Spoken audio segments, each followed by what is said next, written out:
Welcome, everybody, to another episode of Needs Some Introduction. In today's episode, we will be discussing the fourth episode of Pluribus, an episode called Please Carol, or Please Carol, or Please Carol. Remains to be seen, which if, or all of those possible interpretations of that title. For this coverage of Pluribus, as usual, I'm joined by Sona. How are you, Sona? I'm good. How are you? I'm good. Any big travel plans for Thanksgiving? I am really excited about this Thanksgiving because traditionally we go visit my extended family in New Jersey on one of the worst traffic days of the year. And it Yes. takes us 2.5 hours to get less than 30 miles. But this year, everyone made their own plans. And my nuclear family is staying home. We're going to the parade, and I ordered catering. I am very excited. How about you guys? Oh, that's very exciting. We usually host, which is a chore, obviously. But this year, we were going to actually take my wife's family up on invitation to go up to New Hampshire, which we have not been up there in over a decade, to visit the family. And those plans have now become very complicated because apparently a lot of people decided to take them up on that offer. So we will not be doing Thanksgiving there. We'll actually be stopping at her mom's house, doing Thanksgiving there, and then visiting on Friday, and then probably just driving back the next day because they don't have a place for us to sleep. So it's become a total headache, and it's Are going to you be saying you got disinvited from Thanksgiving? kind of. So it was one of those things where like they invite us every single year, and then we took them up on it for the first time, and they're like, well, We didn't really mean it. we didn't really expect you to take us up on that. So, but we're going to do it anyway. We're crashing their Thanksgiving one way or the other, or at least the day after Thanksgiving. We'll see how that Well, goes. you have a great attitude about it. But we are going to spend Thanksgiving with other family members, which we never get to spend. So there you go. It all worked out in a way. A few bits of news before we get going with the podcast.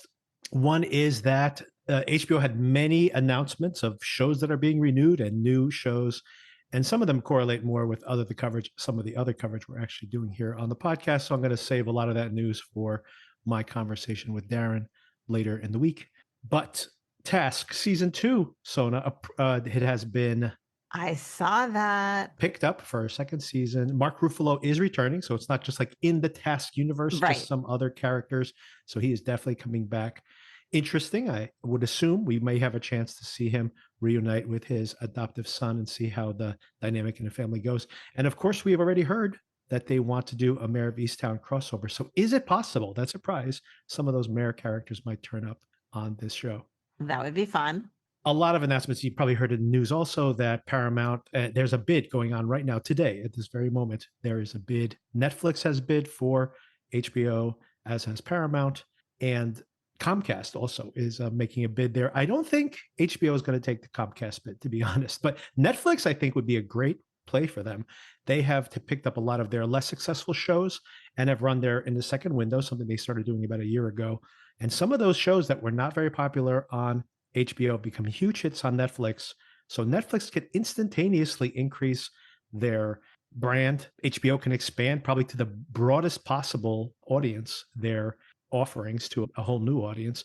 And based on our ratings here, by the way, on the podcast, when I cover an HBO show or we talked about a Netflix show, there doesn't seem to be a huge amount of overlap. So I think Netflix probably would like to bring in that HBO audience to their Netflix umbrella.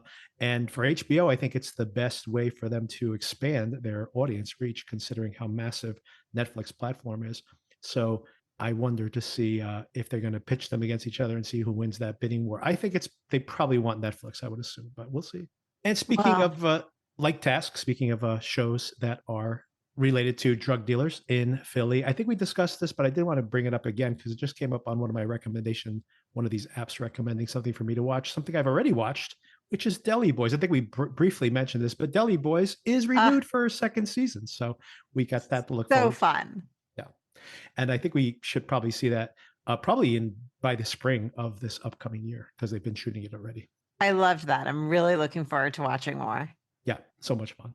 And something for everybody to watch. I have not seen any of this, but I was a big fan of A Man on the Inside last year on Netflix. Right. And season 2 has just premiered yesterday. Reviews have been mostly positive. I've heard some extremely negative reviews of this season, but on review aggregators, the score is basically the same as last year. And like I mentioned, I loved season 1, so curious to check that out. Are you planning to watch any of that over your holiday break? I may. These are shows, and we started talking about this a little bit last week. It's the type of show that I would put on in the background while I'm wrapping gifts or just taking care of things around the apartment. Like, I feel like it's a good background show. Yeah, I don't think you have to engage with it very deeply. However, I did find that first season really moving because we're dealing with aging Yeah. parents as well. So Yeah. aging gracefully, I think, is something I'm concerned with, and especially seeing my parents as they are in that age, and I approach it from my own perspective. And so, yeah, I do hope it continues to be an interesting show. These are characters you don't get to see have their mundane lives, right? And I think that is an interesting Good point. story that we don't often see on TV. Of course, the big theatrical release this weekend is Wicked 2, which already has set a record for its preview screenings, something my daughter and her friends are very excited to see. Sona, do you have any relationship to this? Have you seen Wicked on Broadway? Did you see the first Wicked movie? I have zero relationship with any version of Wicked, and I have no interest in changing that. Okay. I was surprised when I saw the first half of this story. I actually kind of liked the first movie, but I've heard the second one's not as good. And there was definitely some detractors for the first film as well. I don't plan to see this, but I would not be surprised if I get dragged along to see Against your will. it. Yes, unless my wife can take my daughter, then I probably will not be the first online to see this. Oh, one last thing to bring up. This upcoming episode, there is a new film called Train Dreams starring Joel Edgerton. And Darren and I are both big fans of Joel Edgerton. And this film and this movie, or I should say, this performance and this movie are both highly rated to probably get an Academy Award nomination. This is on Netflix, premiered on Netflix. I actually had an opportunity to see this at the Montclair Film Festival last month. And I chose not to because I'm like, well, I have limited movies I can actually go see. And this will be on Netflix in a month. So that was my choice. But it is now available on Netflix. It's called Train Dreams. And I'll be watching it, and Darren and I will be discussing it in the next podcast, as well as we will start our rewatch of The Watchmen on HBO Max. And we'll be discussing the first 2 episodes of that. So that's coming up on the podcast. Oh, of course, one more very important piece of news, Sona. Because of the Thanksgiving holiday, we are getting the next episode of Pluribus on Wednesday. No way. Yeah. So I assume there wouldn't be one. That's exciting. Yeah. So we're getting it early. And we will record it early too. I'll have to see what Soda's schedule looks like, but I will plan to. I'm actually on furlough next week, so I'll have plenty of time, hopefully, to to record. And I will not have time to record this on Thanksgiving or that weekend, obviously. So glad that the episode came early, and I'll try to find a spot for Sona and I to discuss it ahead of time. But probably Tuesday night for everybody out there, Tuesday night Eastern time, you should get the premiere, and or Wednesday, depending on your time zone. And something on the Nielsen ratings. First of all, this was indeed, I predicted this because I'm like, wow, this took out the Apple TV app when it premiered. This was indeed announced to be the biggest premiere episode or for an Apple TV show ever, bigger than season 2 of Severance, which would be, you would assume, the previous high watermark for them. And indeed it was. I am curious to see if the show will continue to have that type of ratings, because I feel anecdotally, just from monitoring the social media chatter, that people may be a little disappointed with the speed of the story of this telling of this story. But I am very curious to see what Sona says as well. But I will save that for the conversation.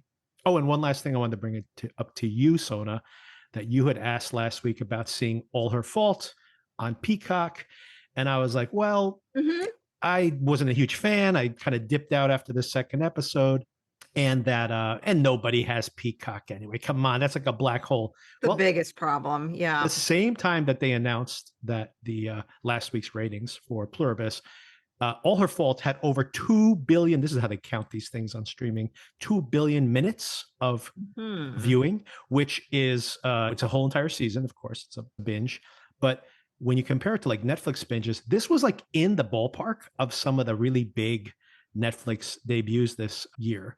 So I'm like, wow, Yeah, maybe the power Sarah Snook potentially, and a pretty recognizable cast in general. But I think it's also the storyline itself in a way that it compelled you. You never asked me if I have a Peacock subscription for any other reason, and you did ask about this show.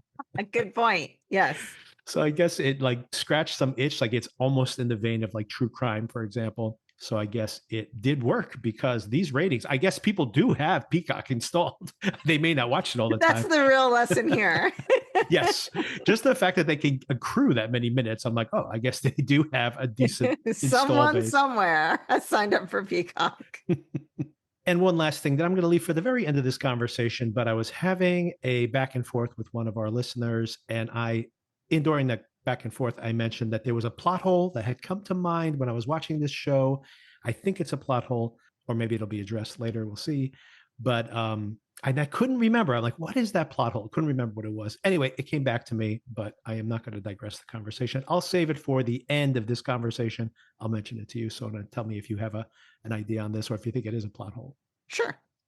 Okay, so before we get into any kind of breakdown, Sona, going back to what I just mentioned, I feel anecdotally people are losing a little bit of patience after loving the first episode or two, especially that first episode. I'm sure people really into science fiction, looking forward to the show. Yeah. It kind of feels like the type of show they're really going to love, an action running away from the infected type situation. Obviously, the show has not turned out to be that at all after the first episode. So are you happy with the pacing of the show? Or the show, to me, has really become a sandbox for these ideas of the well-being of an individual versus collective well-being and different political structures and choice and autonomy and the definition of self, etc. So there's all these very interesting ideas. And I do think it has balanced the ideas, which is honestly mostly what I'm doing when I'm watching this show, is kind of ruminating on these things that they keep raising from scene to scene. And plot, I think we are continuing to see plot unravel here. So I think it's a good balance, but is it working for you? What do you think? This was my favorite episode so Great. far. Okay, So good. I think it is working for me. Are people disappointed there are no aliens yet? Is that what's happening? I don't know if it's aliens. I think it's just the plot. They feel like here we are back in Carol's living room again. And I think that is kind of the critique of the show. As I mentioned last week, you have to really like Rhea Seehorn. Right. I love to hear you say that. I also am very much enjoying this still, but I do worry almost like for the well-being of the show and its continued success as to whether are we just going to be in her living room 80% of the time. It's not even that bothers me. I don't mind being in her living room 80% of the time. And that house is beautiful. But anyway, I am concerned. You said something about a 3-season arc. Yes. Mm-hmm. And that concerns me. I'm not sure if there's more beyond a single season here, but let's see. I have a theory. I'll leave it for the end of this very episode on speculation where the story might be going.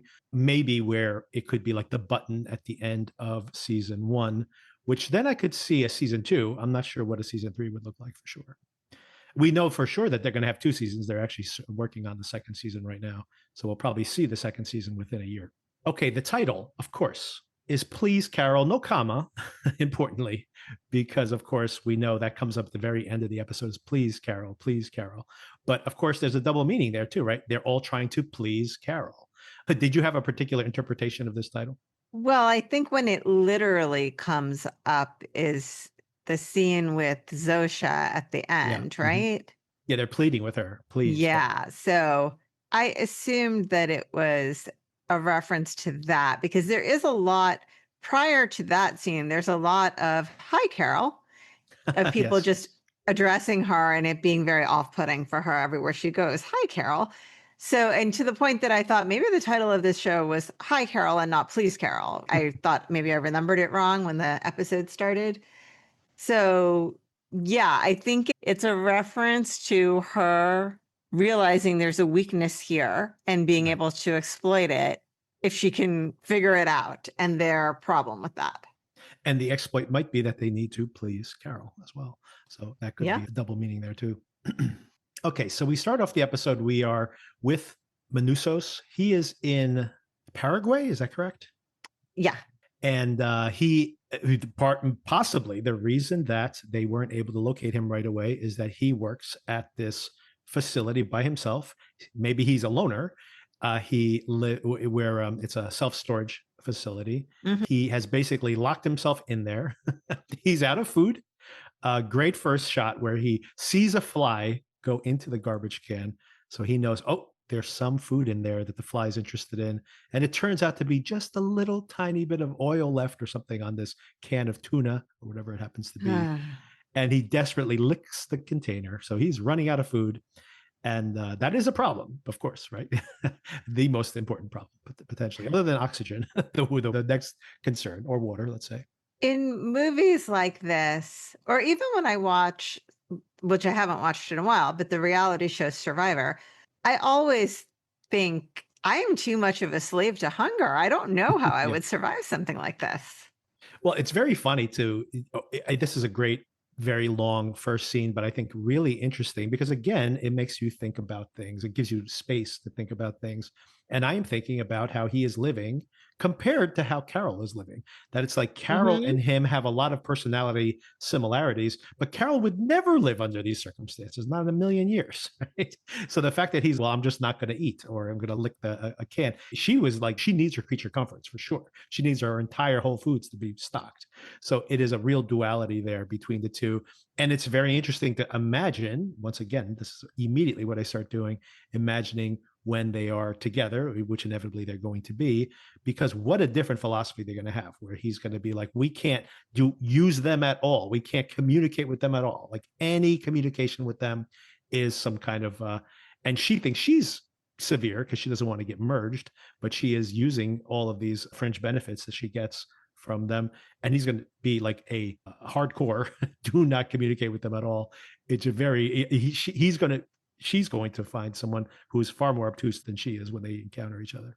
Well, at this precise point in time, she is on a plane back from Yes. meeting those people and having that lavish lunch. So, Yeah, and I'm really fascinated, by the way, to imagine. I'm pretty certain, and maybe we could just speculate on it right now, that he's going to go meet with her.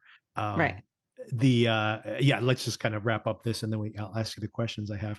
But we of course see this process again. Every episode has to have these long episodes of process, but I think it's something that's very much in Gilligan's wheelhouse in general, that through process you see character, right? So not only is he very methodical, he's literally going through his like shortwave radio, going from every single station, looking for anybody out there Mhm. that might be communicating. He waits the same amount of time every single time. Mhm. And this is how he passes his day. And he's done this many times. Of course, he is not communicating with them. So he's probably not gotten this lowdown of everything that's happening. So he is still thinking that there's someone out there, or even if they told him this somehow with a note or something, he may simply not believe it. And of course, he's completely mistrustful that whatever, eating the food will infect him or something, Yeah, I which, don't by the blame way, him for is, that. I would think the same.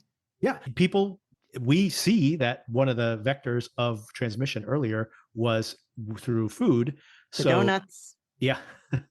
But that's an interesting question. Is he truly immune or has he simply not had contact? So maybe he Mm. can get unified with these other folks, and that might be a foundational problem, right? And because we know that this is not transmitted by air, it's through saliva or through more Yeah. proximate contact. So I guess you can transmit it through the air because they did kind of shower it down on everybody when they had that mass event. So I guess he probably would have been impacted by that, unless he was indoors at that moment and just hasn't had another interaction with it. But I'm curious to know if he's immune or if he's not infected. I would assume he's immune, right? Because that would be like too much to believe that somehow he has avoided any kind of contact with anything that would get him infected at this point. And no one else, whatever, someone like in a nursing home or something, or in a hospital or in a coma, is somehow affected by this, but he wasn't. So yeah, I'm assuming he is actually immune. But he is paranoid that they could be drugging him, right? And then even if they can't infect him that way, and then want to get access to his compound. But he is very much a rule follower. I love that he leaves a note, dear clients. I had to break into your, and we'll make reparations later if Yes. for your, as if he's The very regular optimistic. world will resume and he's going to need the documentation to explain himself. Exactly. The fact Yeah. that he even thinks that that would be the last of my, I remember when like September 11th happened, that I just like walked out of work and I'm like, I don't know why I'm here. I got to go home. and didn't even tell. I think I told a couple people at work and then just left. I wasn't really thinking about proper protocol and everything else. So Right. in this situation, I'm like, I'm not thinking about protocol. I'm just like, I got to find me set myself some food. And that's exactly what he's trying to do. So he's cutting into all of these different containers. Oh, man, this booty that he But finds is terrible. oh, it is awful. But then what do you expect to find in a storage unit? I would Exactly. never put food in a storage unit. That's exactly what I was thinking. I'm like, he's not going to find anything. And by the way, very well thought out. Some of whatever, like an office emptied out, and there's like sugar packets and milk. And of course, there is dog food. Whatever. And we just threw away a bunch of dog food that we had been sitting around for a year. So, yeah, someone emptied out their house and just had like a case of dog food. And the reveal of the dog food is so great because we see the Ah, cans and we're like, well, yeah. maybe there's cans of beans or something from an office or something like that. And then the camera changes the angle and we see, oh God, it's dog food. Oh, God. Worse Terrible. or better than cat food? What do you think? I don't know. I've never tried either. Well, yeah, me either, thankfully. I don't know. Based on the smell of it, it seems like cat food would be better because cat food seems to be more like just like smells like just like kind of tuna or something. And Hmm. dog food has like a weird musty smell that it does not taste. I'm sure it's made out of meat, but it doesn't smell like meat. Well, like it seems like one of those things that was made from meat product. Sure. Yes. His face, by the way, this actor, his face is incredible when he takes that bite of the food. And it's like, it's such an incredible face because it's like, he's not awful. And of course, if you were starving, you'd probably eat it no matter what. But each time he takes that bite and he's just, oof, just, I guess I got to take another bite of this. Yeah. Ugh. What a great face. And of course, this all leads up to him receiving the call from Carol. Okay, so this is the question I was going to ask. Do you think he's going to ask for help? Originally, I had presumed that he's already in communication with these folks and he is going to say, bring me, take me on a plane to where she is or something like that. How do you think they're going to run into each other? I can't imagine him just asking for a car or jumping in a car because then he's going to be too exposed. Do you think he's going to have Carol have to come to him? Do you think she's actually going to have to make the drive down to where he is or flight, I guess? Maybe, maybe he'll figure out, like Carol did, that if he dials 0, he can get whatever he wants, right? Isn't that how it works for Carol?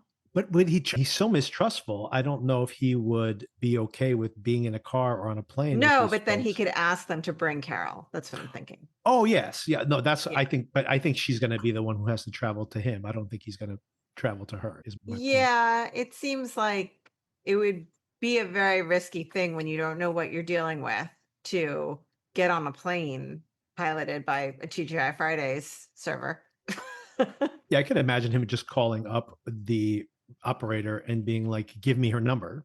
And then Yeah, they start a communication back and forth. But yeah, I can't imagine him like now getting in a car. He could, if he wanted to, drive all the way back. But I assume as soon as one person sees him on the road, everybody on the planet knows where he is at that moment, right? exactly.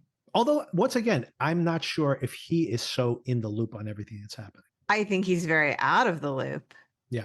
Another thing I was thinking about is because he likes to have these radio transmissions, I think that I don't know how this is going to fit in, but of course, this was a radio transmission with the original recipe of this virus. I don't know if they have another virus that he deactivates. That would be a very convenient plotting. I don't think that's going to be the case, but I wouldn't be surprised if that somehow his radio expertise somehow plays into some next step in the storytelling. Would you be able to hold out though? They have that beautiful food every day and he knocks it over every single day. You wouldn't grab a piece of toast? Nothing at all? Like I said, I'm a slave to hunger. I don't think I could hold out. At least like And they're making like his favorite things because they oh know yeah, what those of are. course. Yeah, that's the whole point. I'm sure they're thinking they're being generous and giving him exactly what he wants. But you can imagine being like, just bring me a box of Ritz crackers or something.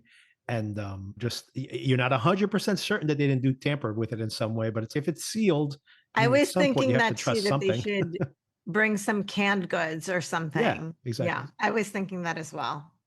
But he's not asking for anything, so that's the other problem. He needs to reach out to them, and obviously he's not want to do that. Maybe they should give him like one of those things that you used to be able to fill out at a hotel to request breakfast. He could leave a note. That's the other thing. I was thinking the same thing. Just put a note outside and be like, bring me canned fish or Yeah. something, right? Or something that he can trust that it's okay. And yeah, open the can of tuna. And if the fly lands on it and eats it and doesn't drop dead a few minutes later, then, you're probably okay to eat it. Meanwhile, in the world of Carol, it's a week in, we're 7 days and change into this whole thing. Zosia is still in the hospital recovering, but she's getting better. I love her taking that. I don't know why she had that beat up car outside that she was I about don't know either. to drive. Of course, her car was destroyed, but maybe that was just it's probably just the first car she saw parked outside. But the police car is right there. So that's the fun part of this is, yeah, I could just grab any car I want, drive it around. I like how they ask her that. Do you like your police car? Yeah. Well, and also the offer to like, would you like your Range Rover back? We could disable the breathalyzer. Yes, exactly. You can I drive like drunk all you want, Carol. It's fine. there's no harm in doing it actually, unless to herself, but relatively, as long as she's buckled in, she's probably going to be okay. But I like that she says no right away. It's like again, this is not totally dissimilar to Manusos as well, that he still is trying to comply with some kind of rule of law or some kind of societal expectation. And she's, no, I want to follow the rules. I want to force myself to not drive drunk. And it's, but if you want to, it doesn't really Yeah. matter. If you fall asleep on the side of the road, it doesn't matter at this point. Oh, and of course, as we speculated last week, not only that the car would probably be returned to her, this is, I thought it was going to be just a replacement car. It's explicitly the same car. If they have to deactivate the breathalyzer, then it has Right. to be the car. And of course, the house has been fixed up by the time she goes back. By the mayor. Yeah, one of the people there is the mayor. I like how she refuses to talk to a politician. Instead, she talks to Larry. What do you think about the fact that she calls him Shorty and they understand her? So is there an Yeah, I evolution? thought that was interesting too, because there was a woman who was at least very shorter short, than- yeah, in an orange shirt right behind him. So I thought, oh, did she pick her? Yeah, that was interesting, the wordplay. yeah. And they both look at her when she says that. So I did. It made me think again. This show's making me think a lot as I watch it. It does make me think that even though they're not individuated people, they are this collective conscious, that maybe the conscience, the overall conscious, is evolving in some ways because they understand her irony now, right? Like they're starting to understand her a little bit more. And I do think it's telling, like you mentioned, when she goes, "You, Shorty," and you have this 6'5" guy and this 5'2" woman next to him, and they both look at her and they know that it's the tall guy she's talking about. He answers, "My pleasure." This actor, by the way, won an Emmy Award last year for Somebody Somewhere, I think it's called, on HBO Max. I never saw the second season of that show, only saw the first season, but it was very good.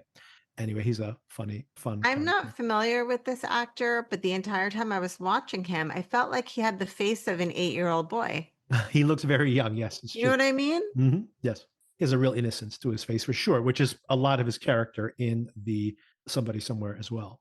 So he sits down at the table with her and she starts asking some questions. And this is a really fascinating moment here in the show. I thought this was such a fascinating conversation point because it made me ask so many questions. Some of these things about like how they might be evolving, this consciousness might be evolving in some ways. Of course, it made the metaphor of the AI assistant again, which I keep making over and over again. But people talk about the sycophantic version 4.0 of ChatGPT, which was truly. And then, by the way, they replaced it with 5.0, and people started complaining. They're like, "Wait, I like the sycophantic version of ChatGPT." But we see an example of it here, right? Whereas, what's better, Shakespeare or my book? Your book's just as good as Shakespeare. Something ChatGPT would definitely say to you. Yeah, well, I was thinking of you and that reference when I was watching this because it definitely had that feel to it. For sure. And then I love how this crystallizes the negative consequences and honestly, things that I say sometimes about the problem with AI, taking AI too seriously, as incredible as an assistant. I think I use it all the time, but for it to be like, it's a perfect example of it right here. Can it be critical when it's programmed to please?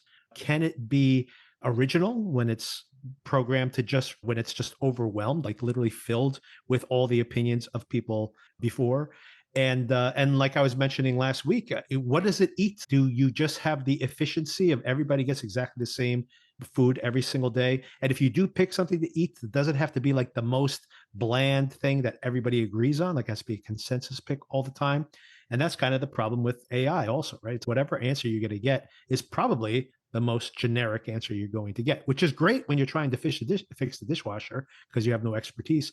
Not great when you're trying to be a book critic, which here is like not going to be, and that's a problem, right? Like, how does culture evolve?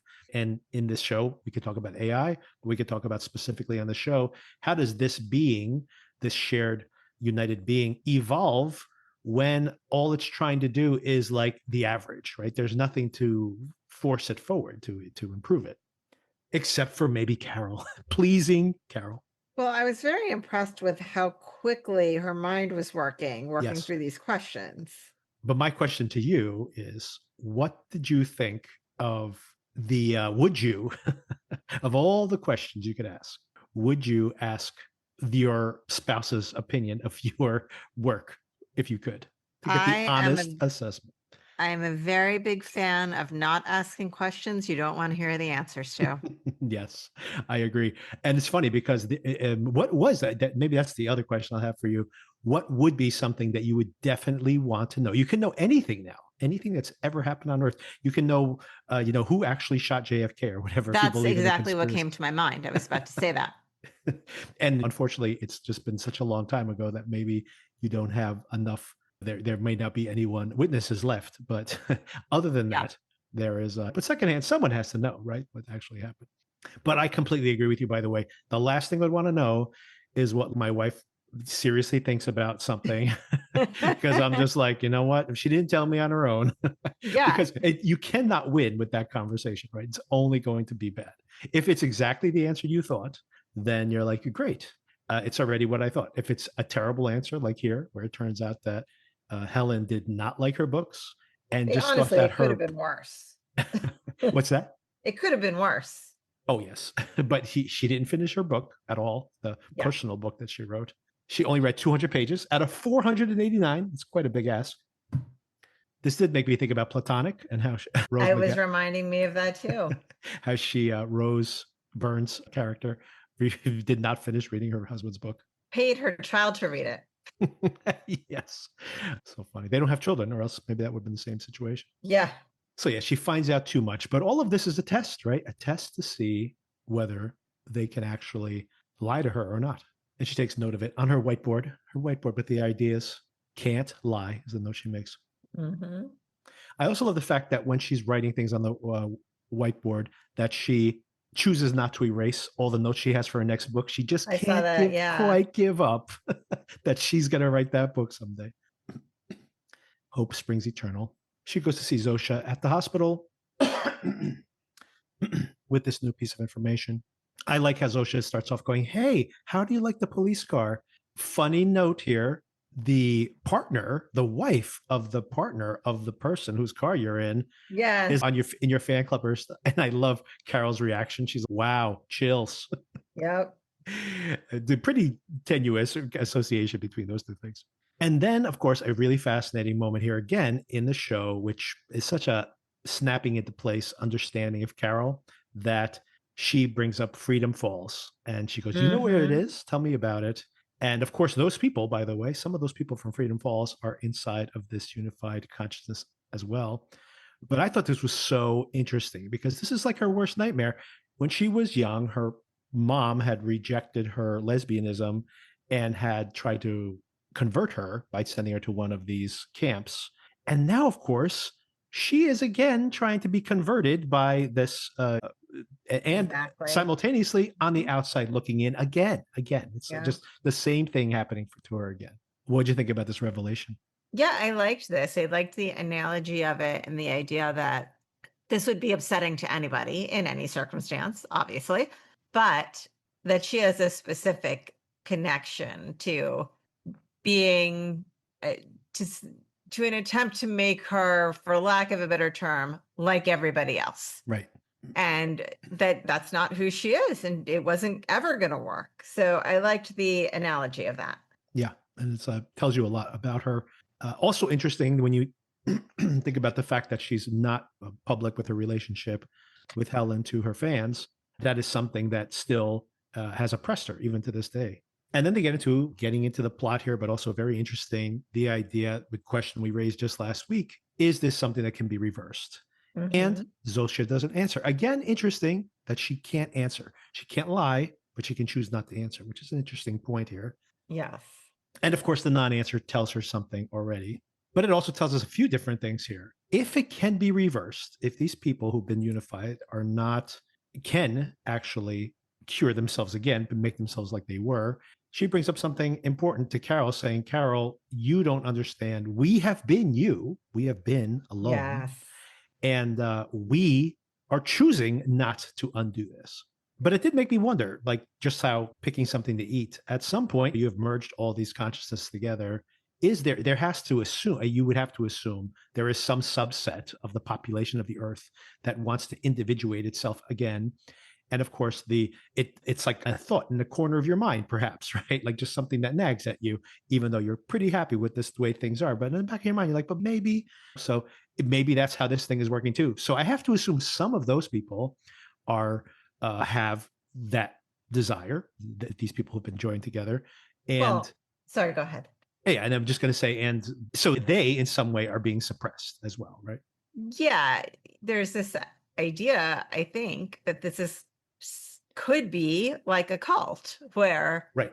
it all seems innocent enough when you're just meeting. And then before you know it, you're in too deep and it's impossible to get yourself out and you have to actually be deprogrammed from it. Yeah, and I think that's an interesting metaphor as well. But I do wonder if that is something that will happen in the plot at some point. That I don't know if she's going to just impose it. Let's say they come up with a cure now that they've introduced this. Is it's almost certain that the cure is going to have to somehow play into the plot. And Well, then I would like some the people want to individuate themselves again? Yeah, and I like the idea of all of this happening through her figuring out the framework of what can and cannot happen, that Yeah. they can't lie to her, but they don't have to directly tell her the truth. They can talk around it, and her figuring out how to exploit that. It reminds me a little bit of when you're a lawyer and you're deposing somebody, you ask the question and you don't get the right answer, so you rephrase it and see if that takes Yeah. it anywhere, and you try and ask it enough different ways that eventually you get to where you're trying to go. Well, these are the people who wrote, some of the people who wrote Better Call Saul as well, right? So legal language is probably going to True. be baked into there, or strategy, I should say. Yeah, so I found that very interesting. On the one hand, the fact that it's not possible that all the people who have unified, I'm probably in a majority of them, right? It's probably very comfortable, but I can't imagine that at some point, some aspect of it, some percentage would actually individuate if possible. But of course, they are being suppressed by the majority of people who want things to stay the way they are. So, like you said, it's like being in a cult and then kind of being pressured, like, well, my family's here. I really can't leave. I can't leave them. Like it's like you said, there's a kind of social pressure of staying in there. So I am curious to know how they develop this aspect of this unified consciousness and where this plot goes. But I also love the idea that throwing in her face that we can undo this and we have been you and we choose not to be you. And you Mm, have no idea what it's like to be us, right? right. So I think that's a foundational fear that she has, right? That she is probably adamantly individualistic, but is probably afraid that given this opportunity, like not opportunity, being having this imposed on her, that she would be happier in that other circumstance. She'd rather not have to make the choice. And if they force it on her, that's going to be a whole other situation, which of course then circles back to this foundational story that she has, this conversion therapy camp she went to. And then, of course, she's been hatching this plan, I guess, since last week when she wanted to see if Zosia was willing to drink and how that affected her. And she's upping her game significantly here. She's looking for sodium pentothal uh, and some syringes, but she can't find the syringes. So she goes, actually, I need some syringes because I want to take some heroin. There's an excuse. Ah, I love the answer here, too, that this yes. lab tech is remember last time? And also about the syringe, we'd suggest you inhale it. Yes, please don't use a syringe. Which, of course, is, yeah, all this is very good advice. Again, very interesting that they are managing her in many Right. ways here. Actually, speaking of managing her, and again, the idea that this consciousness is doing something evolutionary here in its way of being, not only here, kind of having a personality, giving her good advice and talking to her as a friend. Remember last time we did this? Wasn't a great idea then. Sophomore year was tough, is what she says. But the other thing is the way they handle her, going all the way back to that first conversation in the kitchen with Larry, where she asks him, the give me the honest opinion. What did Helen think of? And he doesn't answer it. And once again, it would be easy enough to just answer the question if there's no thought being put to this. But they're thinking this is going to be hurtful. You don't want to know. Do you really want to know? And they're making up excuses. They even say at one point, "Hey, didn't you say Helen's ideas or mind was off limits?" So they were trying Hmm. aggressively to not answer her question, Right. which even there seems like a difference from previous versions we've seen of this entity. So very curious to see how we may have to accept the fact that if this thing is evolving, then you would kill it by disentangling it in the future. Carol gets home, injects this. She throws the heroin away, and also Yeah. injects. Interesting that she flushed it down the toilet because she maybe thinks like she may actually be tempted to try it later on, but she instead takes the sodium and pentothal and passes out. And then she records herself. She runs the camera. She leaves the camera running all night. And Which what do was a you think smart thing to about this? do. Yeah, for sure. She wanted to know how quickly it acts. She wants to know how effective it is at, and of course, she doesn't remember any of this. But what did you think about her? There's some comedic highlights here, of course. There's also the sadness of her having to see her crying over missing Helen. Well, okay, first of all, this came up in a different show that we watched, and I can't remember which show it was that we talked about. For whatever reason, when these shows use syringes, it always looks like the syringe that would be in a doctor's kit that my 4-year-old would have had. Like, it's this huge syringe, which I have gotten many shots in my life. I have administered my own shots. I have never had a syringe that volume. And honestly, I'd probably freak out if somebody came at me with a syringe that looked as huge as these syringes huge. That is Look, a big gauge, but that is we I was just having this conversation with my wife recently for some reason about the gauges of different needles, but to go into your vein you need a big gauge. Like you can't use like if you get a shot it's just a very small needle. but even just the capacity of the syringe. Oh, the amount of fluid in there. Yeah, Yes, I do wonder if that is is that a lethal maybe it is a lethal dose, but it didn't kill her. just seems crazy to me. But either way, not the point of your question.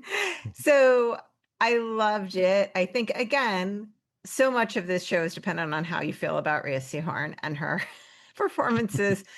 But I thought this was great. I thought it, acting wise, it gave her a chance to show off some things that we haven't seen, at least recently. There were some comedic moments that I enjoyed. I think they addressed the issue that has been simmering of her attraction to Yes. Zosia, Yes. which we have not specifically discussed it, but I think they have laid the groundwork pretty solidly for that. And Sure. part of the reason I haven't brought it up is because the whole idea makes me uncomfortable and I don't really want to talk about it. But I'm happy they addressed kind of, I wouldn't say it's the elephant in the room, but it's definitely something that exists like out there that we haven't talked about. So yeah, I thought there was a lot to like about this whole scene.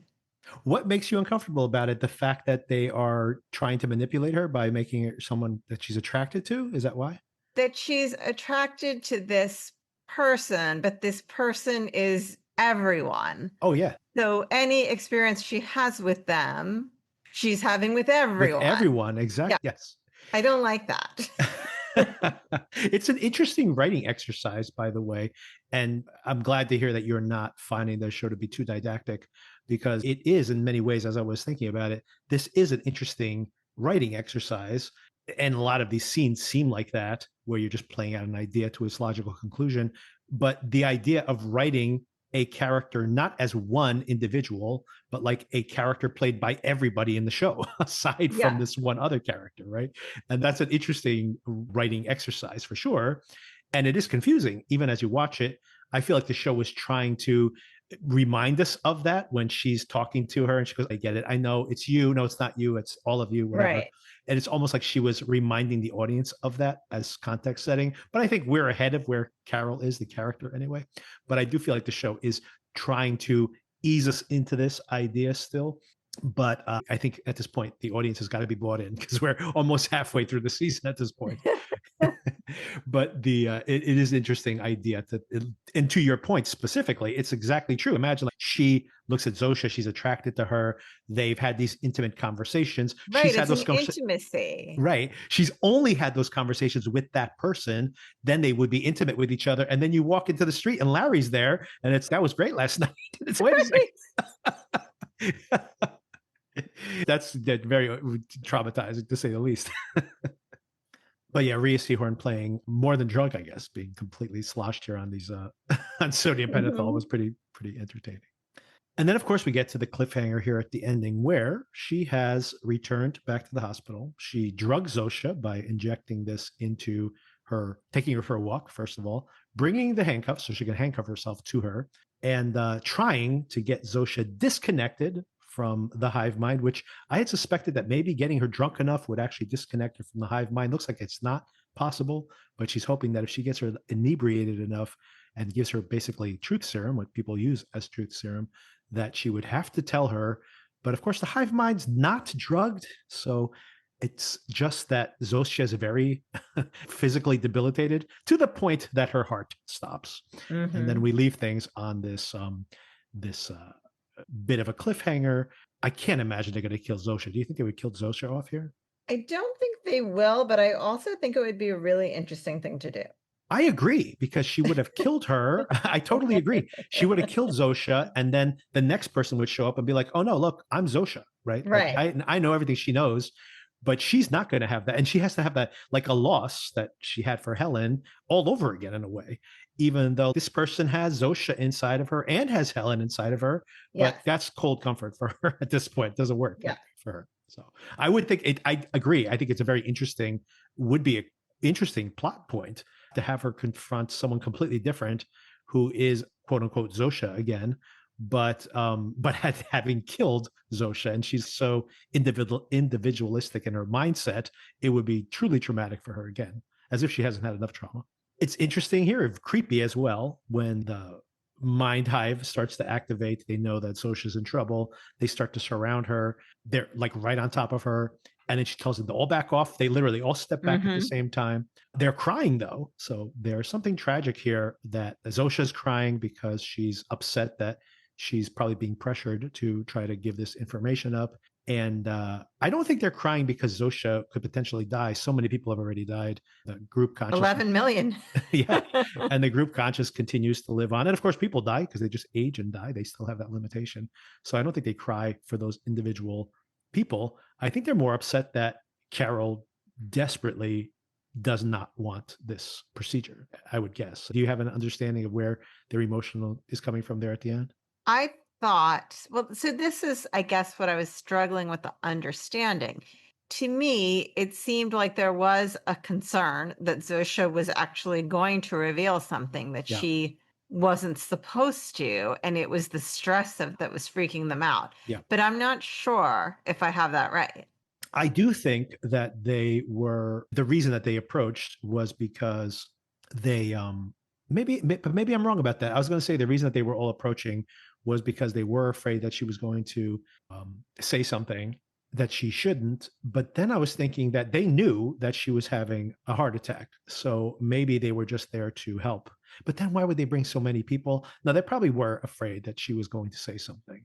But yeah, so it's interesting that but I don't know if that's why they were crying. I think maybe the crying part was because they really are upset that Carol would go to these lengths, basically. Yeah, literally saying, please, Carol, over and over again. Yeah. But I think it's please, Carol, stop before she says something she's not supposed to say. Yeah. If she really didn't want to have that happen where they're drowning her out, she could have taken her all the way home and that would have been better. But Yeah, I was thinking that too. She's not even going to be able to hear anything, Zosha says, because all these people are chanting. oh, I think that's on purpose. By the time they're all saying please, Carol at the same time, it's Yeah. just a way to not intentionally. It's like kind of a loophole there you have, right? Where they can say, well, we weren't intentionally trying to block what you were saying. But of course, if everybody's saying please, Carol at the same time, she's not gonna be able to hear a word that Sosha says. But I guess what I'm struggling with is that I'm trying to think how to articulate this. There is some element of each individual that cannot be controlled under certain circumstances by this hive mind. Yeah, I think that if Zosia, and I think this is what Carol's hoping to do, that if you can somehow disconnect it from the rest of the hive mind, that it would Y- still be the brain in that Yes. person's mind has its memories, its experiences, and it would remember being part of the hive mind, but in that moment, it would just be itself, right? And I think that's what But she's, yeah, go ahead. yes, but what I was struggling with, but it would know the answers to those questions about True. how to Yes. undo it, Mhm. Yeah. even though it was no longer being controlled by it. It would retain that. Right. Because it's part of its memory, its collective memory for sure. Mm. But it no longer is being ruled by the collective memory. Correct. Correct. I have to assume, though, also, I don't know how this would actually work, but I have to assume that you could not just maybe this is more hard science fiction than this show is actually hoping to be, but I have to assume that a human brain cannot actually hold all of the memories and all of the experiences and all of the expertise of everyone on the Right. planet. But I can imagine, like, when you have to fly a plane, you can just basically say, oh, I'm going to quote unquote remember how to fly a plane, Access and that. like access that part of your brain, just the way you remember something that happened 25 years ago. And you're like, oh, who was that person? And then you remember all of a sudden. It's not like you think about it all the time. It just, you bring it to mind in that moment. So I do wonder, but now that Carol has asked that question, that information has been downloaded into the local person. So now she could snip off that connection. Yeah, Zosia would have that information. that's the part that I wasn't sure about, that you could still access that information, yet not be overruled by the hive mind in disclosing that information. Yeah, my assumption would be that if you, for some reason, that individual never needed to think about what did this chef in China, how do they make their noodles, that all of a sudden, if she was individuated again, you'd be like, hey, you know how to make these noodles, right? You're like a chef. They'd be like, no, I've never done that. So I think that if you had the experience, of course you would retain it, just like anybody would if you do something before. But I would assume that you can't, nobody could actually maintain all the memories of all people on the planet in their brain. I don't think it would. Think about just how literally how we learn new things and we lose other things, right? We remember new things and forget old things, right? It's just the way our brain Yeah, works. So how can I we guess store all I that? was seeing it as you're all in on one side or all in on the other side, and Right. not being able to kind of straddle that.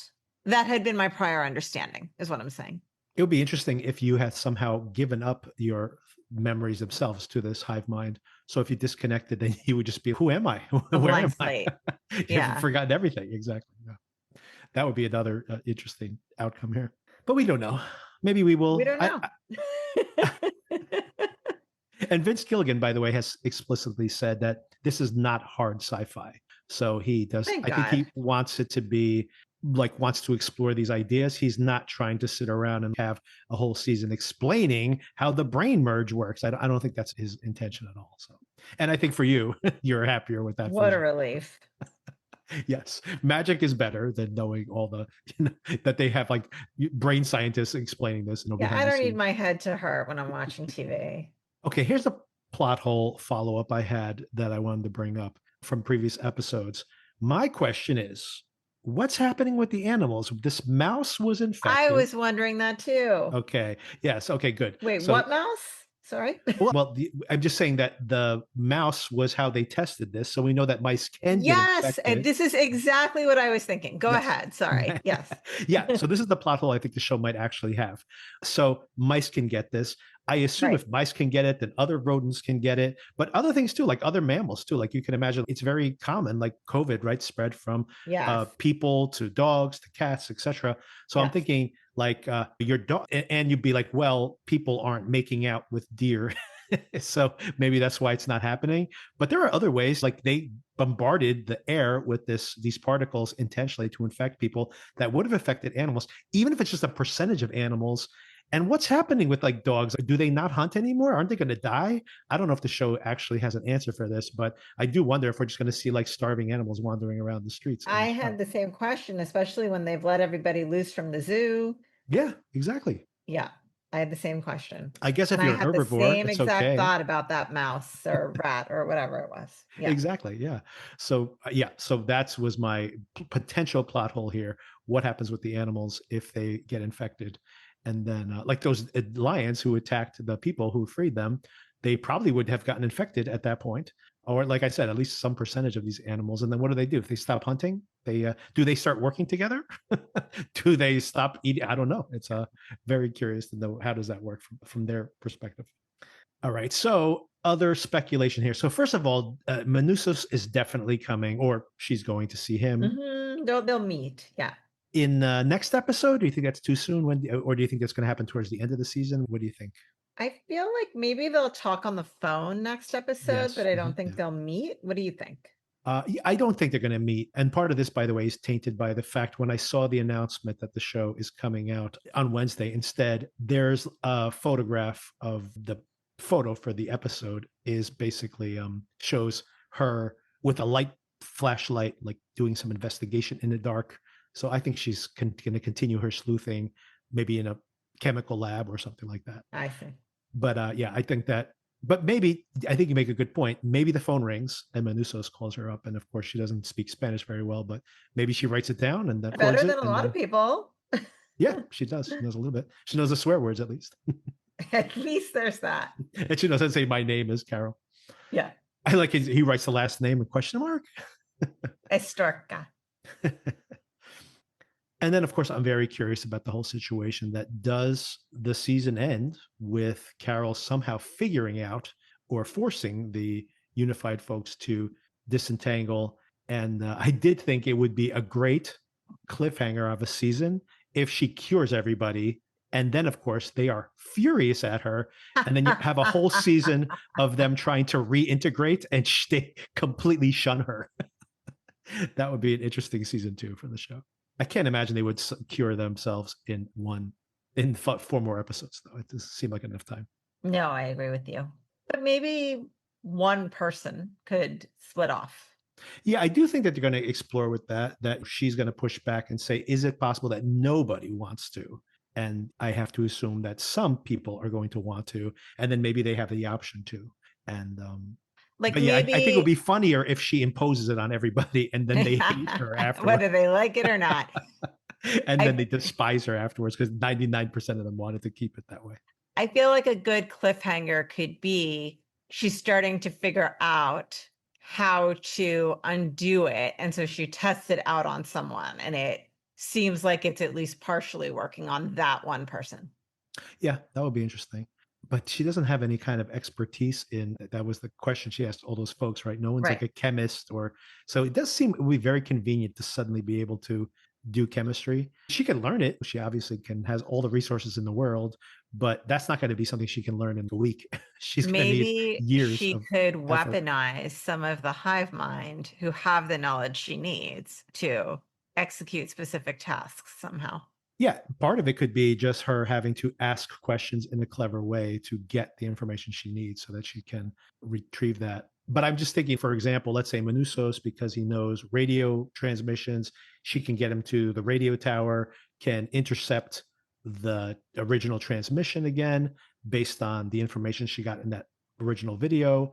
They can kind of point the satellite there, get the original transmission, but that's for the virus itself. I can't imagine that's the joke I made at the beginning of this whole conversation, that in there as well. And by the way, if you want to conveniently undo it, here's another chemical that you like. I'm like, that would be very convenient. The antidote in a separate vial. Yeah, we have 2 transmissions, how to activate and how to deactivate, which I'm like, that's a little too convenient for me, I think. So I can't imagine it being that simple, but curious. But I do think some of these things are going to pay off in some way. I just don't know how yet, which is fine by me. I don't have to solve it. So anyway, yeah, a lot of fun. I continue to really like this show. Yeah, and I think if we just got this for the next 5 episodes, it would start to be a little too one note for me. But I do think that this is like his shows in general, I think have their own rhythm, like I mentioned. Slow burn. Yeah. And then they always get the really satisfying resolutions. So I'm very and curious. usually very tense at times. Yes. Yeah. It definitely has not been the case. Given the situation here, it seems like there's not a lot of suspense here because unless these people start to turn on her, even though they supposedly cannot, because they start to fear that she's getting close. I do. At this point, that's definitely something that the show doesn't have, is any kind of suspense. I feel Doesn't like mean- it's coming. Yeah, I think so too. Yeah.